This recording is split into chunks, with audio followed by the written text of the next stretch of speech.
Today, we're diving into a really dramatic story of power, prophecy, and some pretty fiery consequences, all pulled from an ancient text.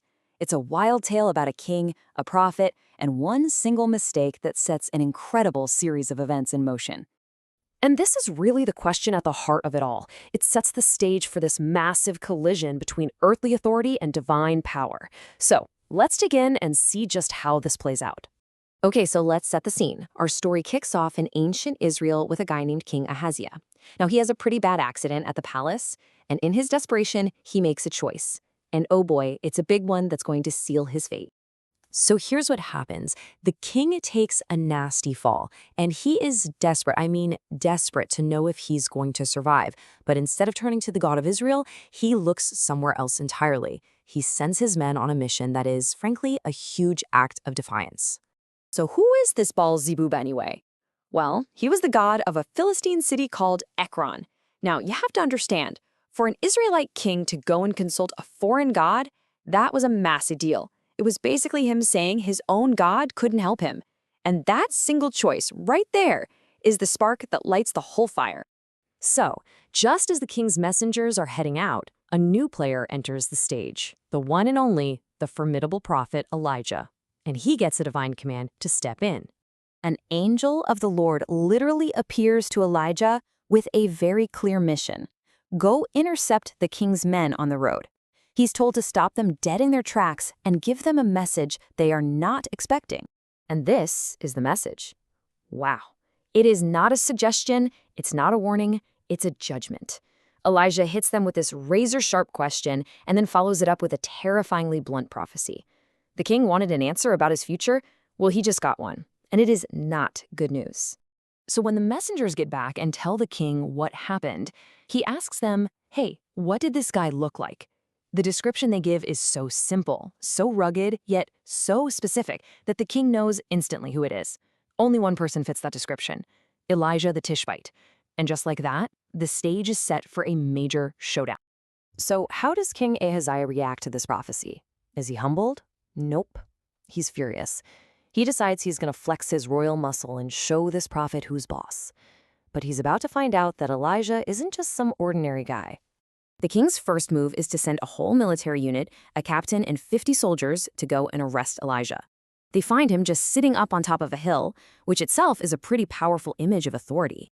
And the captain, he gets there and he's just full of swagger. He delivers his order. It's a demand, not a request. He's invoking the king's power and expects Elijah to just obey. The tone is pure arrogance, a direct challenge to the prophet. Elijah's response is, well, it's stunning. He basically says, if I am a man of God, let fire come down from heaven and consume you. And boom, it happens. Just like that, fire from the sky incinerates the captain and all 50 of his men. An absolutely terrifying display of power. So you'd think after seeing your captain and 50 men get zapped by fire from the sky, you might, reconsider your strategy? Not King Ahaziah. Unbelievably, he just doubles down.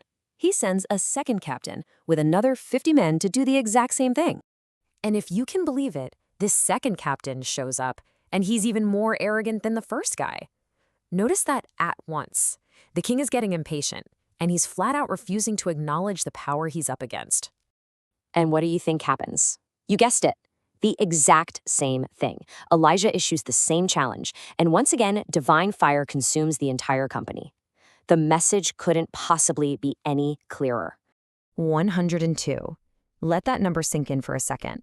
That's how many men are now dead. This isn't just a number. It's the staggering cost of one king's pride and stubbornness. Okay, so after two, let's be honest, catastrophic failures, the king tries one more time. But this third attempt, the approach is completely, radically different. And that changes everything. The shift here is just night and day. The first two captains came with commands, with demands. This third captain, though, he comes with a plea. He knows his life is on the line. He actually goes up and falls on his knees before Elijah. He's not ordering, he is begging. He's pleading for mercy, not just for himself, but for his men too. It's a total reversal from the arrogance we saw before. And it's this act of humility that finally breaks the cycle. The divine response changes. An angel gives Elijah the green light, saying, "Go down with him. Don't be afraid."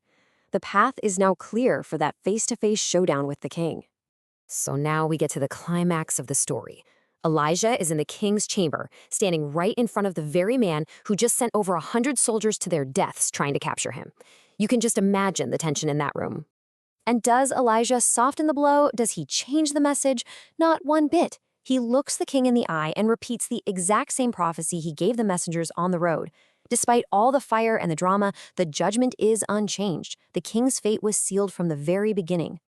And that's how the story concludes. Just as foretold, King Ahaziah dies in his bed. The word of the prophet proves true, and the prophecy is fulfilled down to the very last letter.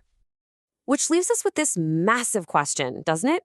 This ancient story pits the power of a king against the power of a divine word. And in the end, it really makes you wonder about the limits of human authority and the ultimate consequences of the choices we make. When power and prophecy collide, what is it that truly lasts?